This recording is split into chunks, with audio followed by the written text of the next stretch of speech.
First rider we have to talk about is Mr. Sexton. He is considerably the fastest rider time and time again. And Daytona was no different. He had a qualifying time of 1 minute, 11 seconds, 0.9. Ken Roczen, which we'll talk about as well, was second at 1 minute, 12 seconds, 39 thousandths of a second. Eli Tomac was a full second slower at 1:13, almost even. How come he can't get it done in the main event?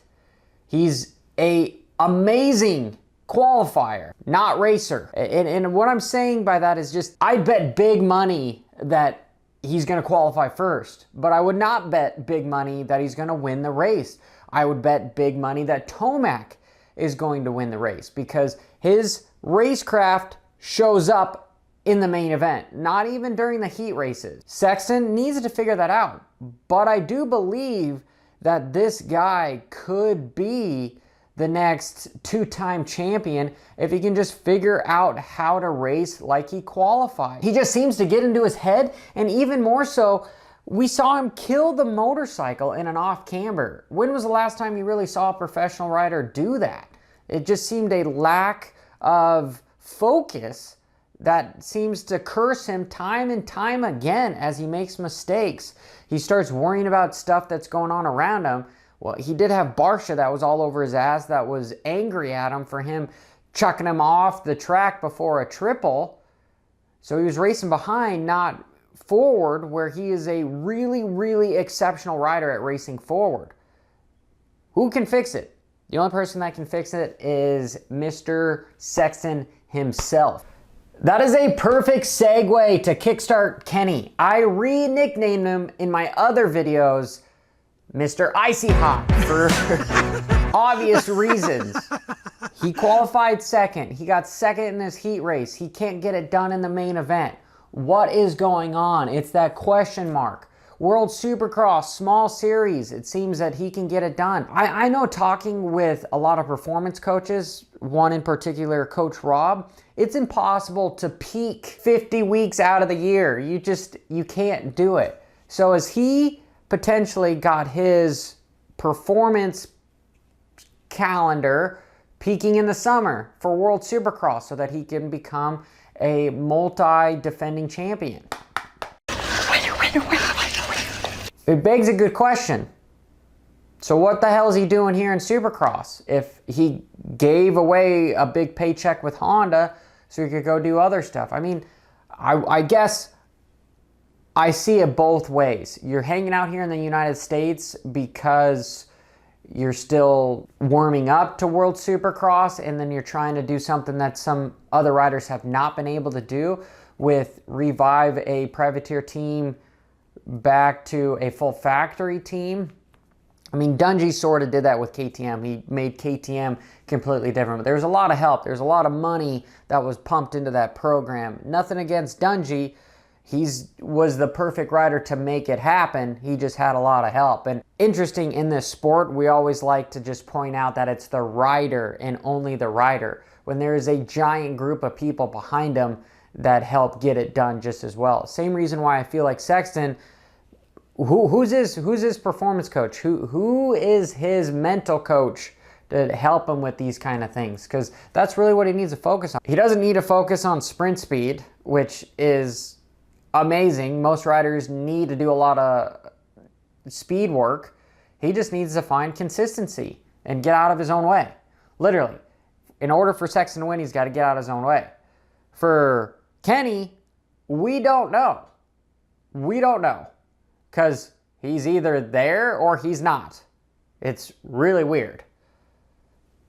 And it's been that way since he got injured, right? At least AC has been able to come out and say, hey, my wrist is not right.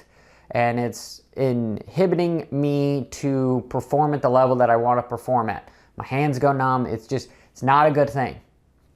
Haven't heard a damn thing over there at Suzuki. And I won't talk so much about Tomac because there's not much to say besides the dude is a brick house. He got an altercation with Cooper and didn't go down. He's literally the guy that you punch in the face, and he's a Nate Diaz. He just keeps coming. Yes, Eli Tomac is a Nate Diaz. You punch him once, it doesn't stop him. You punch him 100 times, it doesn't stop him. You punch him 1,000 times, you start getting scared that you can't defeat this dude. And Webb trying to dethrone him, doing everything he can, you know, trying to have the dick measuring contest come out to say, hey, dude, I am better than you. And he's unfortunately been coming up short. However, I do like to watch it actually happen. It makes for good drama and racing action. It's excellent. And I can't wait for the next 8 races. This has been a superb season. The track designs have been great. The racing action has been awesome. The 250 class has been filled with drama as well. I mean, if we're speaking about 250 guys, I do have to... I made a little mistake in one of my videos yesterday. Is for some reason I keep thinking that Anstie is Australian, but he's actually British. Like, I should freaking know that. But I made an Australian joke with a Vegemite sandwich that... In the 250 main event, Anstie makes a Vegemite sandwich out of the tough block.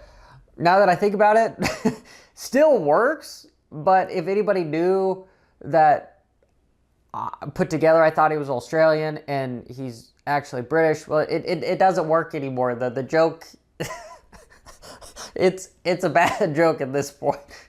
So I'm a little embarrassed about it, but you know, being honest. So sorry, Max. I hope you can beat Mr. Hunter and Thrasher and actually win a race, dude, on that Firepower Honda. Like, come on. Let's have the British guy win a round. I just want to see him win one. He's been on the podium a couple times. He needs to just win one. Thrasher versus Hunter.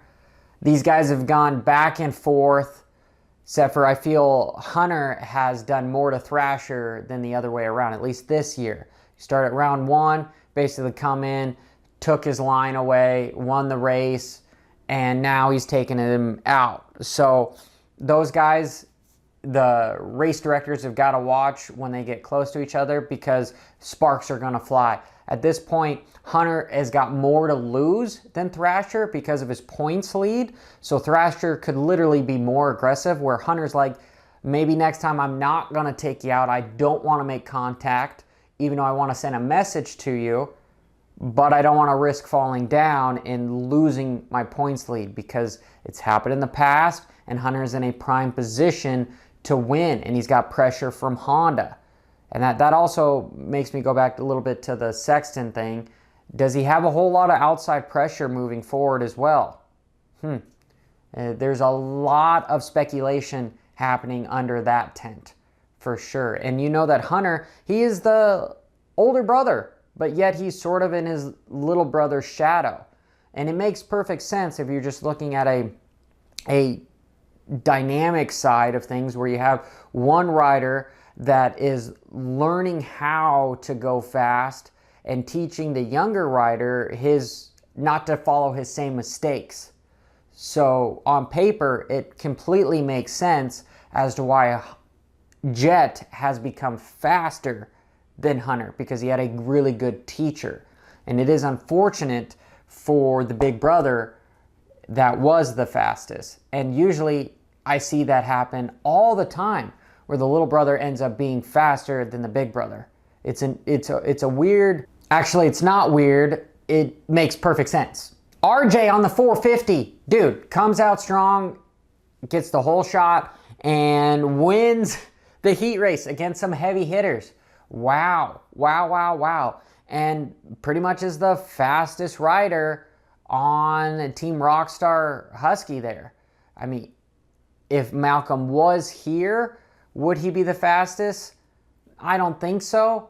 However, he's been more consistent on the 450 than he is the 250. He just rode his own race, and it was perfect. If you saw in the start, he was literally putting the bike in gear and grabbing the clutch with his entire hand, all of his fingers. That is a technique that I've only really seen done on concrete to just give a little bit more feel, but it worked in the heat race, didn't work in the main event, so it's a 50-50, at least on the 450 for me. And that is pretty much all I have for the flashback at round 8 Daytona. I do want to say again, I can't thank you enough for the subscribers that hitting that darn little red button and hitting the notification icon. There's a considerable bump. That's why I'm a little bit more excited. Got good content coming out, but it's all thanks to you, Moto community. This is Johnny F. Hopper. Till next time, keep it WFO. Bra-da-da-da-da.